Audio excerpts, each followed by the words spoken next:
யெகோவா சபையோன் அப்படின்னா சேனைகளின் தேவனாகிய கர்த்தர் அப்படின்னு சொல்லப்பட்டிருக்கு. இந்த சேனைகளின் தேவனாகிய கர்த்தர் எந்த இடத்துல பைபிள் யூஸ் பண்ணப்படுதுன்னா வேற யாரும் அதிகமா யூஸ் பண்ணிருக்க மாட்டாங்க. ஃபர்ஸ்ட் அண்ணால் தான் சொல்ற சேனைகளின் தேவனாகிய கர்த்தாவே அப்படின்னு சொல்லிட்டு கேட்கிறான். சேனைகள் அப்படின்னா பைபிள் படி 2 சேனைகள் படைக்கப்பட்டிருக்கு. ஆதியாகமம் 2வது அதிகாரம் 1வது வசனம் பாத்தீங்கன்னா வானத்தின் சேனை பூமியின் சேனை.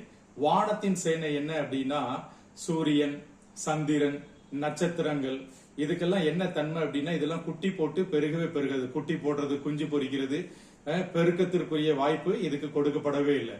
பூமிக்குரிய சேனை, பூமிக்குரிய சேனைனா என்ன அப்படின்னா மனிதன், விலங்கு, பறவை, மீன்கள், மரம், செடி, கொடி. பூமியோட சேனைக்கு என்ன தன்மை உண்டு அப்படின்னா இதெல்லாம் பெருகுகிற தன்மை உண்டு.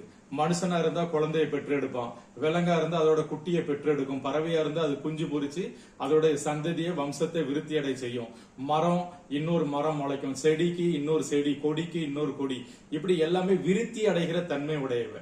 இப்போ அண்ணால் ஏன் இந்த பெயரை சொல்ற சேனைகளின் தேவனாகிய கர்த்தாவே யெகோவா சபையோன் அப்படின்னு சொல்லிட்டு ஏன் கூப்பிடுற அப்படின்னா இந்த யெகோவா சபையோன்னு சொல்லி எது கூப்பிடுறான்னா சேனைகளின் தேவனாகிய கர்த்தாவே நீங்க தான் என்ன சொல்றீங்க, இந்த பூமிக்குரிய சேனையாகிய என்னைய நீங்க படைச்சிருக்கீங்க. நீங்க தான் சொல்றீங்க ஆதியாகமம் 1வது அதிகாரம் 28வது வசனத்துல நீ சகலத்தையும் நீ விருத்தி அடைந்து பெருகி எல்லாத்தையும் ஆண்டு கொண்டு கீழ்ப்படுத்திக்கொள் அப்படின்னு நீங்க சொல்றீங்க. எனக்கு குழந்தை இல்லாம இருக்குது, நான் பெருகணும்ல. உங்க வார்த்தையின்படி, உங்க வாக்கு தத்தத்தின்படி, உங்க வசனத்தின்படி நான் பூமியோட சேனையா இருந்தா நான் பெருகணும். நான் பெருகாம இருக்கேன்னு எனக்கு நீங்க உதவி பண்ணுங்க அப்படின்னு சொல்லிட்டு தான் 1 சாமுவேல் 1வது அதிகாரம் 11வது வசனத்துல முதல்ல பைபிள்ல யெகோவா சபையோன் சேனைகளின் தேவனாகிய கர்த்தாவே அப்படின்னு சொல்லிட்டு அண்ணால் கூப்பிடுறாங்க.